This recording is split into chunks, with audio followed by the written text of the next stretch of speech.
बिस्मिल्लाहिर्रहमानिर्रहीम। प्यारे भाई और बहनों, अस्सलाम वालेकुम व रहमतुल्लाहि व बरकातुहू। मैं हूं आपका मेज़बान हकीम शहबाज हुसैन अवान और आप इस वक्त देख रहे हैं Hakeem Shahbaz herbal TV on YouTube.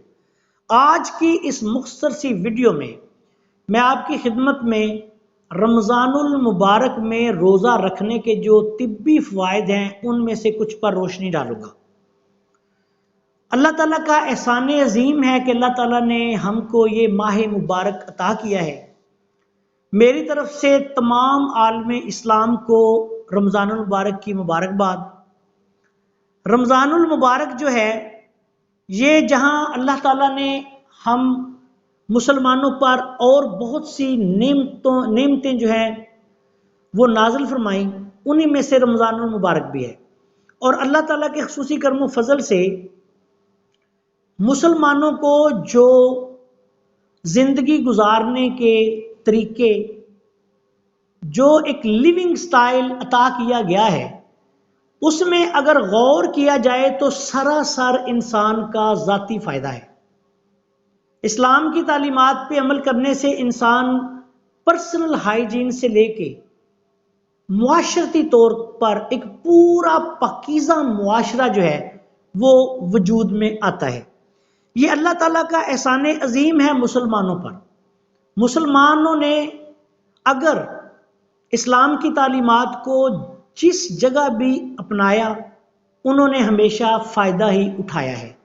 नमाज देखें, ज़कात देखें या जो भी इस्लाम की तालीमात हैं, तो जब हम उनका बगौर मुशाहिदा करते हैं, मुतालिया करते हैं, गौर व फिक्र करते हैं, तो हमें इंसान की भलाई के सिवा कुछ भी नज़र नहीं आता।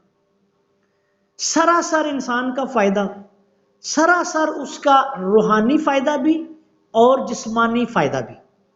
इसी तरह रोज़ा जो है ये अल्लाह ताला का ख़ास इनाम है। आज जदीद मेडिकल साइंस जो है, इस्लाम की तालीमात जो इस्लाम ने आज से 1400-1500 साल पहले बयान फरमाई, जब आज जदीद मेडिकल साइंस उस पर रिसर्च करती है, गौर व फिक्र करती है, तो देखती है कि ये सारी की सारी तालीमात सरासर इंसान के ज़ाती फ़ायदा के लिए है। हलाल हराम की तमीज़ हो या पाकीज़गी का दर्स हो, सफाई निसफ ईमान हो या रोज़ा हो, ज़कात हो, हज हो, इस्लाम का कोई भी रुकन जो है वो इंसान के रूहानी और जिस्मानी फ़ायदे का ही बायस है। अब रोज़े के अल्लाह ताला ने हम पर, अल्लाह ताला का ये खुसूसी करम फजल है कि रोज़े हम फ़र्ज़ किए। और अब रोज़े के फ़वाइद पे आए तो सबसे पहले मैं एक वाक़या आपकी खिदमत में बयान कर रहा हूँ कि चंद साल पहले एक साइंसदान थे, उनको नोबल इनाम मिला उनकी एक रिसर्च पे।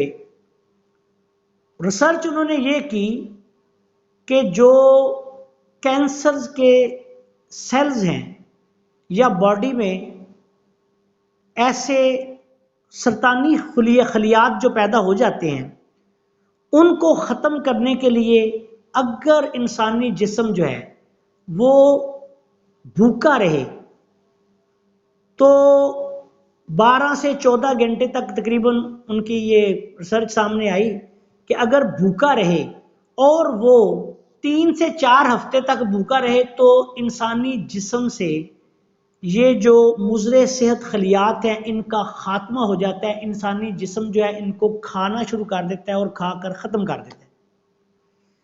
आप देखें, इस बात पे उनको नोबल प्राइज मिला। आप देखिए अल्लाह ताला की शान कि अल्लाह ताला ने हमारे लिए एक माह का किस तरह रोज़े का इंतज़ाम फरमाया कि सुबह से लेकर शाम तक हम तकरीबन भूखे रहते हैं, प्यासे रहते हैं, और हमारे तमाम जो बॉडी के आज़ा हैं, जो आम रूटीन में डाइजेस्टिव सिस्टम जो है या निज़ाम अखराज है, इसको आम रूटीन में रेस्ट का उतना मौका नहीं मिलता जितना मौका जो है वो रमज़ान शरीफ में मिलता है। और इसके साथ साथ जिस्म से जितनी फालतू चर्बी फैट है वो भी ख़त्म हो जाती है। जिस्म में हरारत पैदा होती है रोज़े से, और रोज़े से जब हरारत पैदा होती है तो जिस्म से फालतू चर्बी जो है वो भी पिघलना शुरू हो जाती है, ख़त्म होना शुरू हो जाती है। और जो फासद मादे हैं या ऐसे खलिए हैं जो फासद हैं, उनकी बॉडी को ज़रूरत नहीं, उन्हीं को बॉडी जो है वो हमारी जदीद मेडिकल तहकीक के मुताबिक वो खाना शुरू कर देती है, ख़त्म करना शुरू कर देती है, वो ख़त्म हो जाती है। अमूमी तौर पर हमारे तजर्बे में भी आया है कि जिन लोगों को ये चर्बी की गिल्टियाँ और रसोलियाँ इस तरह की कैफियत हो जाती है या मोटापा हो जाता है, या जिन लोगों का बाज़ सूरतों में कोलेस्ट्रोल वगैरह ज़्यादा होता है, तो उनको रमज़ान शरीफ में बहुत ज़्यादा फ़ायदा होता है। उनका वज़न कम होने से ही बेशुमार मसाइल जो हैं वो उनसे छुटकारा उनको हासिल हो जाता है। मोटापे की वजह से इंसानी बदन में बहुत से मसाइल जो है वो पैदा होते हैं। और रमज़ान शरीफ में अगर रोज़े की रूह पर अमल करके सुबह हल्की फुल्की सहरी की जाए, शाम को हल्की फुल्की इफ्तारी की जाए, बहुत पेट भरकर ना खाया जाए, और सही तरीके से जिस तरह जो रोज़े का तसव्वुर है उसको बाकायदा तौर पर उस पर अमल किया जाए, तो अल्लाह के फजलो करम से इंसान 30 दिनों में ऐसे हो जाता है कि जैसे किसी मशीन की ट्यूनिंग कर दी गई हो। मिसाल के तौर पे हमारी गाड़ी है, उसमें जब उसको मुसलसल चलती रहती है तो बड़े मसाइल का सामना करना पड़ता है, फिर एक वक्त आता है कि वो डिस्टर्ब हो जाती है, फिर हम किसी मैकेनिक के पास जाते हैं, उसको मुकम्मल तौर पे वो साफ़ करता है, ओवरहाल करता है, उसकी ट्यूनिंग करता है, तो गाड़ी फिर दोबारा रोड पे चलने के काबिल हो जाती है और जो अल्लाह के फजलो करम से एक बेहतरीन उसकी हालत हो जाती है।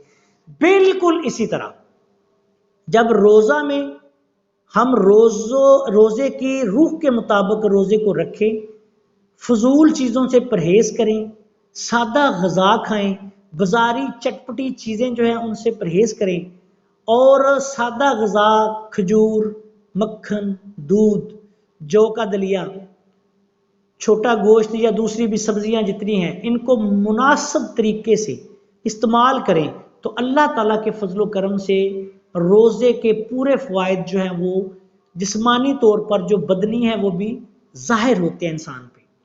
और इसका सबसे बड़ा ये फ़ायदा है कि जो बंदा मोटा हो, मोटापे की वजह से देखे बेशुमार मसाइल होते हैं। सांस का मसला अक्सर मोटे लोगों को होता है, फेफड़ों का मसला बन जाता है, दिल के मसाइल जो हैं वो बन जाते हैं, बेशुमार मसले जो हैं वो मोटापे की वजह से बनते हैं। अगर रोज़ों में कोई बंदा होना चाहे पतला, वज़न कम करना चाहे, तो वो आसानी के साथ कर सकता है, लेकिन उसके लिए ये है कि वो रोज़े में अपनी जो रूटीन की लाइफ है या अपना एक स्टाइल है उसका, उससे हट के सिर्फ रोज़े की रूह के मुताबिक रोज़ा रखे।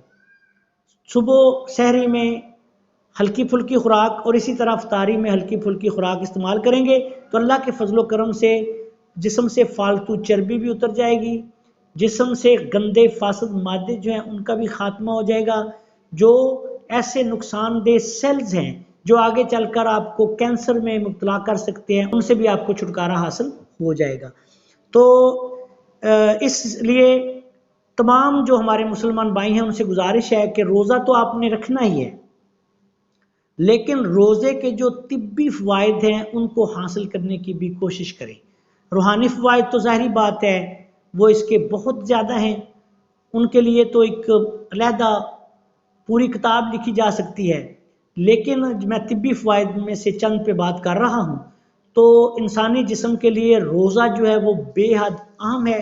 कई लोग जो हैं वो अक्सर मैंने देखा है कि नौजवान लोग भी हैं रोज़ा नहीं रखते, तो वो गुनाह के तो मुर्तकब होते ही हैं, लेकिन वो अपने इसके साथ साथ अपने जिस्म के जो मसाइल हैं, बेशुमार अमराज़ व अलामात हैं, उनसे भी निजात हासिल नहीं कर सकते। इसलिए तमाम जो इस हालत में लोग हैं जो रोज़ा रख सकते हैं वो ज़रूर रोज़ा रखें।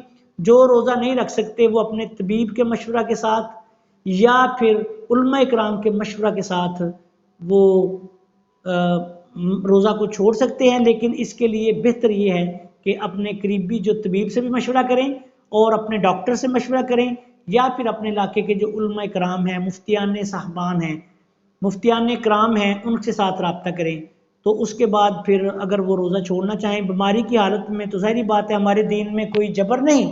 तो ऐसे लोग जो मुख्तलिफ ऐसी अमराज में मुब्तला हैं जिनमें वो रोज़ा नहीं रख सकते, तो फिर वो अपने मुआलिज और उलमा इकराम के मशवरा से इसको छोड़ भी सकते हैं।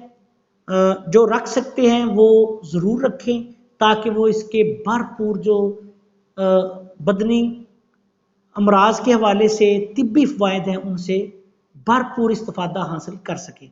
आखिर में इस दुआ के साथ कि अल्लाह ताला हम सबको रमज़ानुल मुबारक में अच्छे तरीके से सही मुसलमान बनकर रोज़े रखने की और दीन की तालीमात पर अमल करने की तौफ़ीक अता फ़रमाए। आपसे इजाज़त चाहता हूँ। अस्सलामु अलैकुम व रहमतुल्लाहि व बरकातुहू।